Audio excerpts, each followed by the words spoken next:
Okay, yesterday's video was pretty long.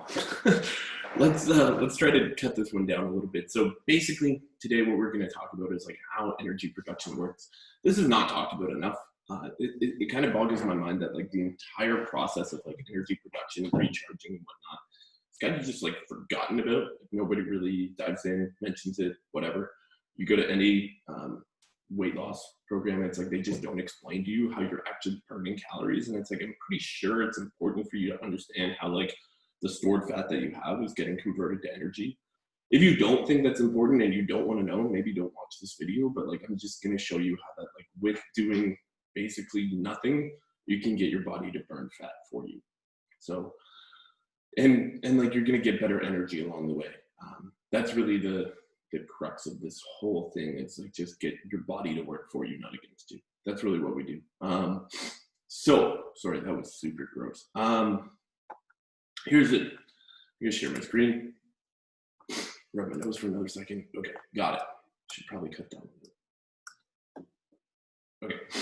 Ah, Steve, pull it together. All right, so let's dive into the master of all energy. So here we go. Is that ATP? So I wish I could pronounce it. It's adenosine triphosphate. See, I messed it up. I'll spell it out. Anyways, so here it's the product in which all energy production happens. It's a master of all energy production, including physical, mood, relational, sexual energy. Once you get out of the way of your body producing ATP, you're going to master your biological energy. So I'm going to keep this real simple. That ATP uses both ketones and glucose. The two things, like ketones are made from fat, glucose made from carbohydrates. It's going to use both of those things. So this is what it looks like. You don't really need to know this stuff. We make tons of ATP in our lifetime. Kids have not yet messed up their way in which they develop ATP because they're not exposed to like toxins and processed foods as much as adults are. So once you get, if you ever know, like, I mean, I'm not a parent, but yeah, literally anytime I mention kids, I like to mention that I'm not a parent, so I don't know anything about being a parent or the struggles that you have day to day. But with that being said, the kids will have a ton of energy. So if you're ever like, man, why is this kid so wired? Well, it's because he's just efficient at producing ATP, which is cool. So keep ATP recharge is so crucial in terms of energy production and fat loss. So how does ATP burn fat? Well, when you inhale and you eat, that is energy coming in. When you energy out is exhale and peeing.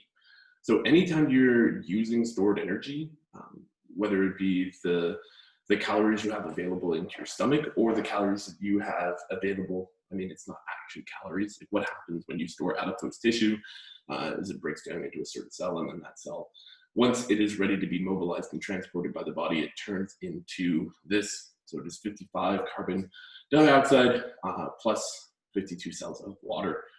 Realistically, you don't need to know this. That's a fat cell. So when do you recharge ATP the most? Now, I told you at the beginning of this program that you were going to do things, and I'm going to justify with science as to why you're doing them later. Sleeping is one of those things. So during the day, your body is conserving energy. This is like why you will lose the most amount of body fat when you sleep, because your body is constantly protecting ATP. It constantly wants to store and hold on to ATP unless you get out of its way, which we'll talk about. So you will burn the most body fat when you sleep because you are recharging your ATP.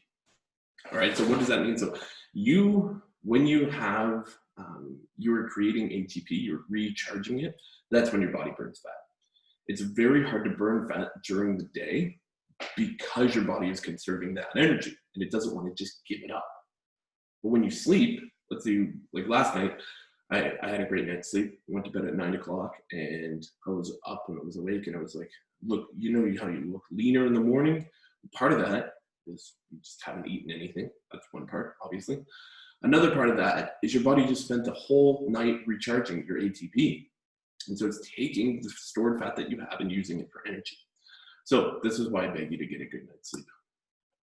So let me just kind of talk for a moment before I go into this. So basically is that your ATP production relies on you doing a few things. One, getting out of its way. How do you get out of its way? Reduce your exposure to toxins, reduce the amount of processed foods that you have, try to get some movement in you, drink, some good healthy water, and get a good night's sleep. So basically, do exactly what you've been doing for the past 6 weeks. If you have like a serious mitochondrial dysfunction, which I do, my mitochondria do not function as well as the normal person. So I supplement with coenzyme Q10. It's a very specific supplement, and it helps with mitochondria function, which mitochondria is the powerhouse of the cell. Every high school teacher says that. And then that's going to be the thing that moves the needle forward so that you can produce energy more efficiently. So I didn't know that I was deficient in coenzyme Q10. I just started to supplement with it, and then I stopped supplementing with it and I started to feel amazing. I was like, holy shit, what's going on? And then I stopped supplementing with it for a week just to test my hypothesis. And then I got a blood test. Turns out I was significantly low. And it only takes like 3 days for your body to clear it out. So like any natural production was within that week. So I did get an accurate example. And so I was like, wow, like I really need this. So if you're somebody who's low on energy, or you're exposed to a lot of toxins throughout the day, or you just can't, like 2 o'clock rolls around, one, that could be a blood sugar thing. 2, it's probably a mitochondria thing. Grab some coenzyme Q10, Livewell supplement, you guys get 20% off. So, I mean, I recommend it. I love that supplement. That's why I made it. But realistically, if you eat whole foods, walk for 30 minutes, drink some water, and get a good night's sleep, you're going to be producing ATP more efficiently than ever before. So eating whole foods is really how you get out of its way. Try to avoid like artificial flavors, sweeteners, things like that. And that's why. Like that's really why. Like the more processed food that you have, the harder it is for your body to use and recharge ATP, and the harder it is for your body to burn fat. That's really what it comes down to. So I kind of got a little sciencey on this one today, but all good. Hope you enjoyed it. I know this one was useful, so put it into practice. Love it. Love yourself. Have a good day.